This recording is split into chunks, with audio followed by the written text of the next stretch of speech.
In the background there you can see my tenon jig, and I just finished making 2 cuts, and this was my first cut, my first attempt at making a 3/8 inch tenon. 0.377.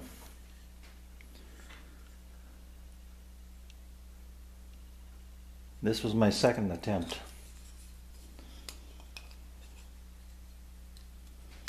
After a little minor adjustment, 0.374 it says. It did. Let me see here. There we are. 0.375. I mean, that's right on the money. And the beauty of it is, I mean, I came within 2/1000ths of an inch the first time, and the second time, because of my dial indicator here, I was able to get it exactly right where I wanted. So this is what I've done, and I was way overthinking it the first time. And I had this massive piece, this 40 by 120 piece of extrusion. And it's, where's my tape here? 19 inches long. Only because that's the way I got it, you know, I received it.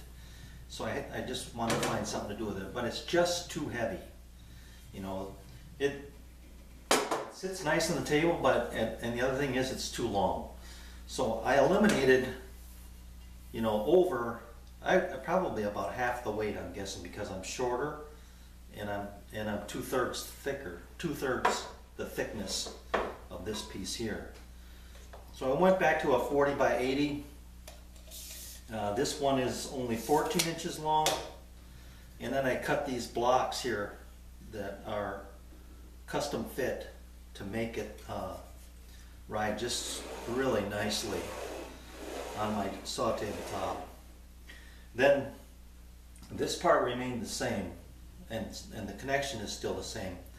But then I just squared it up to the table, right this way, and that's just perfect. The only thing I had to do was I had to use a little paper shim here on this side, because it was tilted back this, or it was tilted this way, I guess. So this brought it back in the direction I needed it to come back, and that's all it took, was just one thickness of paper. Tightened my 2 bolts here, made sure it was running parallel with the dial indicator. I was able to put an indicator here and run it, and there was absolutely no movement at all as it went past the blade, which means when I make my cuts, when I make my cheek cuts, I know that they're going to be parallel to this surface. And then you know, the other beauty of using this jig is that I'm able to reference off of one face of your workpiece, just by moving it this way, making one cut, back here making your second cut, you know, and then locking it down. Now the one thing that I did do when I squared this up, I made sure that I squared it up when I was holding it like this, because this is how I use it right here. I'm pushing this way, and I'm making sure that I'm pushing down on this, so you can see that it's effortless, and I really enjoyed making these cuts, and I'm really looking forward to my next project where I use a, you know, an integral tenon to the workpiece. It's going to be a lot of fun. So it's square this way, you know, that's perfect. I can also check it on this thing here, although that's not ideal, but I know I just milled this up too, and I know this thing is flat and true and square on all 4 sides. So you can see, I mean, I'm looking at, there's no daylight here at all. That's not that important.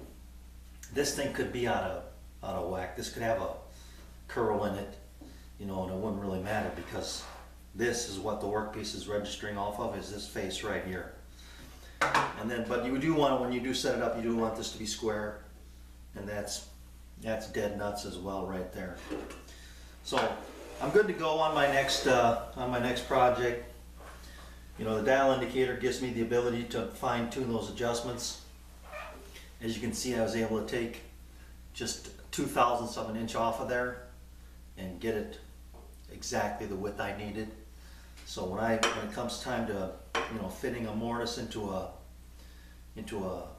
tenon into a mortise, I'll be able to do that perfectly and offset it or center it however I want.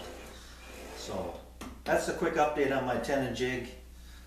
Single bearing THK, it's a THK bearing rail with a single bearing, I should say, and it's just rock solid. No, I mean, you can move it, yeah, but you're not going to be doing this while you're cutting the tenon.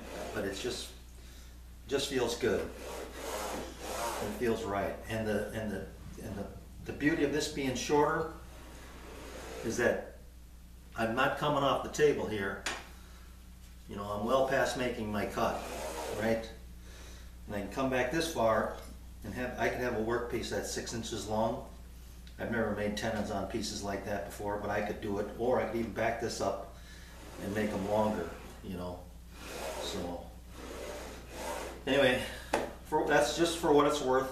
If you guys, you know, if anybody had any questions or wants to know how to build one of these, why, you know, give me a holler, drop me an email or drop me a note.